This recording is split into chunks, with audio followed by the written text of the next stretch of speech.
साधारण आदमी ऐसा है जैसे छेद वाला घड़ा,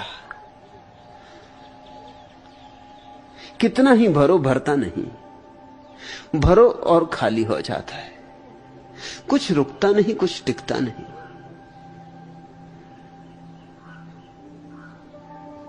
एक सूफी फकीर के पास एक युवक ने आके कहा कि बहुत बहुत संतों के पास गया हूं, लेकिन जिसकी तलाश है वो नहीं मिलता। अब आखिरी आपके द्वार पर दस्तक दी, बस हताश हो गया हूं। बहुत लोगों ने आपकी तरफ इशारा किया, बड़ी लंबी यात्रा करके बड़े दूर देश से आता हूं, निराश न भेज देना, और ये मेरा अंतिम प्रयास है। कुछ होना हो तो हो जाए, न होना हो तो न हो, बस मैं हार गया हूं। उस फकीर ने कहा, जरूर होगा, क्यों नहीं होगा, लेकिन एक छोटी सी शर्त पूरी करनी पड़ेगी। शर्त बहुत छोटी है। उस युवक ने कहा, मैंने बड़ी बड़ी शर्तें पूरी की। किसी ने योग सिखाया, सिर के बल खड़ा किया तो खड़ा रहा। किसी ने मंत्र पढ़वाए तो वर्षों मंत्र दोहराता रहा। किसी ने उपवास करवाए तो उपवास किए, भूखा मरा। जिसने जो कहा वही किया। ऐसी कौन सी शर्त होगी जो मैंने पूरी नहीं की?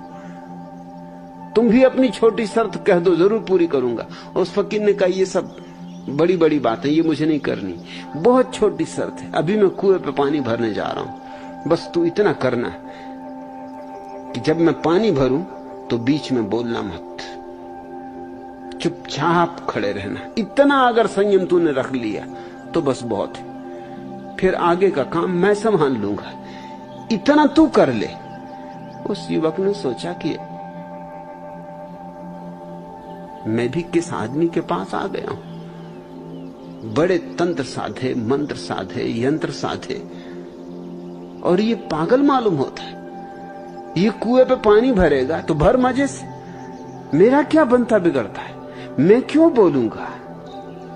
लेकिन उसे पता ना था,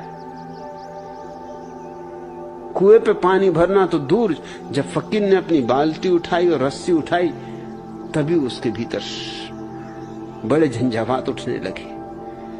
लेकिन अपने को संभाला, याद रखा कि उसने कहा कि बोल नहीं मत, मगर न रहा जाए। फिर भी अपने पे संयम रखा। पुराना संयमी था, लंबा अभ्यासी था। अपनी जवान को कस के पकड़े रहा, ओंठों को बंद रखा, इधर उधर देखा कि देखो ही मत। न देखोगे न प्रश्न उठेगा। और थोड़ी ही देर की बात है, कुएं पे फकीर पहुंचा। उसने बाल्टी में रस्सी बांधी। युवक यहां वहां देखे। फकीर ने कहा, यहां वहां देखने की जरूरत नहीं, जो मैं कर रहा हूं उसको देख और चुपचाप खड़ा रहे, बोलना मत, प्रश्न उठाना मत। इतनी शर्त तू पूरी कर देना, बाकी मैं सब कर लूंगा। युवक को देखना पड़ा, मगर उसकी बेचैनी तुम नहीं समझ सकते, उसकी मुसीबत तुम नहीं समझ सकते। जो देख रहा था, उसे देख के बिना बोले रहा न जाता था। फकीर ने रस्सी बांधी, बाल्टी कुएं में डाली,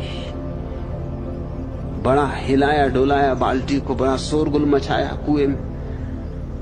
पानी में डूबी रही बाल्टी तो भरी हुई मालूम पड़ी, फिर खींची तो खाली की खाली आई। फिर दोबारा डाली, संयम टूटने लगा युवक का। जब तीसरी बार बाल्टी डाली, युवक ने कहा, ठहरो। भाड़ में गया ब्रह्म ज्ञान। इस बाल्टी में पैंदी ही नहीं है और तुम पानी भरने चले हो। आखिर संयम की भी एक हद होती, कब तक साधू। और ये संयम तो ऐसा है कि जन्म जन्म बीत जाएंगे, पानी भरने वाला नहीं, ये बाल्टी खाली रहने वाली। और तुमने मुझसे वचन लिया कि जब तक पानी न भर लूं बोलना मत। मैं तो बोलूंगा, और तुमसे कह देता हूं कि तुमसे क्या खाक मुझे मिलेगा। अभी तुम्हें खुद ही ये पता नहीं है कि बिना पेंदी की बाल्टी में पानी भरने चले हो। तुम क्या मुझे ब्रह्म ज्ञान दोगे? फकीर ने कहा, बात खत्म हो गई, नाता रिश्ता टूट गया, शर्त ही खत्म हो गई। जब तू छोटा सा भी काम पूरा ना कर सका, अरे बस ये आखिरी बार था। 3 बार का मैंने तय किया था, मगर तू चूक गया। 3 ही बार पूरे न हो पाए और तनु संयम छोड़ दिया, रास्ते पे लग अपने। ऐसे आदमी से क्या होगा जिसमें इतना धीरज नहीं? भाग। ये तो मुझे भी पता है कि बाल्टी में पेंदी नहीं, मैं कोई अंधा हूं? बाल्टी में पानी नहीं भरेगा ये भी मुझे पता है। ये तो तेरी धीरज की परीक्षा थी, मगर तू असफल हो गया। अब मैं जानता हूं कि क्यों तू अब तक हताश है। तू सदा हताश रहेगा, एक छोटा सा काम ना कर सका। भाग जा, अब ये शकल मुझे मत दिखा। युवक चला तो, लेकिन अब बड़ी बेचैनी में पड़ गया। बात तो ठीक थी, फकीर पागल नहीं था, कुछ बेबूझ था।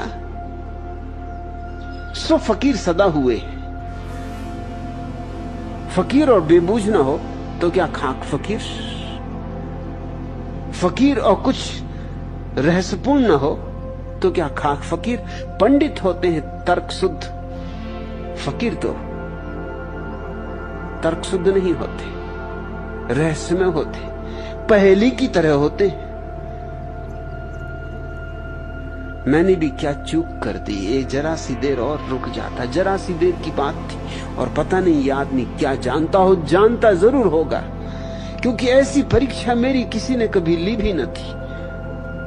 रात भर सो न सका, सुबह ही उठ के पहुंच गया है, अंधेरे अंधेरे पहुंच गया। फकीर के द्वार पर सिर पटक के पड़ रहा और कहा कि मैं हटूंगा नहीं यहां से, मुझसे भूल होगी, मुझे क्षमा कर दो, एक अवसर और दो। फकीर ने कहा, क्या भूल हो गई? उसने कहा, यही कि मुझे क्या लेना था। दिखता था मुझे कि बिना पेंदी की बाल्टी में पानी भरेगा नहीं। मुझे बोलना नहीं था, चुप खड़ा रहता। वायदा किया था, पूरा करना था, मैं वायदे से च्युत हुआ। फकीर ने कहा, अगर इतना तुझे दिखाई पड़ गया कि बिना पेंदी की बाल्टी में पानी नहीं भरता, तो मैं तुझसे ये कहना चाहता हूं कि तेरे भीतर भी पेंदी नहीं है, इसलिए ऊर्जा इकट्ठी नहीं होती। ऊर्जा इकट्ठी ना हो तो तू कैसे ब्रह्म को जानेगा? ब्रह्म को जानने के लिए ऊर्जा चाहिए, ऐसी ऊर्जा कि ऊपर से बह उठे। अतिरेक चाहिए। ऊर्जा के अतिरेक को बल कहा है छांदोग्योपनिषद। ऐसी ऊर्जा चाहिए कि तुम संभाल ना सको, तुम्हारे ऊपर से बहने लगे। इतनी ही ऊर्जा हो तो ही सत्य को जाना जा सकता है। निर्वीर्य सत्य को नहीं जान सकते। तुमने कभी सुना ना होगा कि कोई नपुंसक और ब्रह्म ज्ञान को उपलब्ध हुआ हो। वीर्यवान, ऊर्जा से भरे हुए लोग।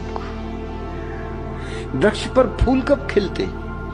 जब वृक्ष के पास इतनी ऊर्जा होती कि अब उमंग में लुटा सकता है, तब फूल खिलते। अगर वृक्ष को ठीक खाद न मिले, ठीक जल न मिले, रोशनी न मिले, फूल ना आएंगे।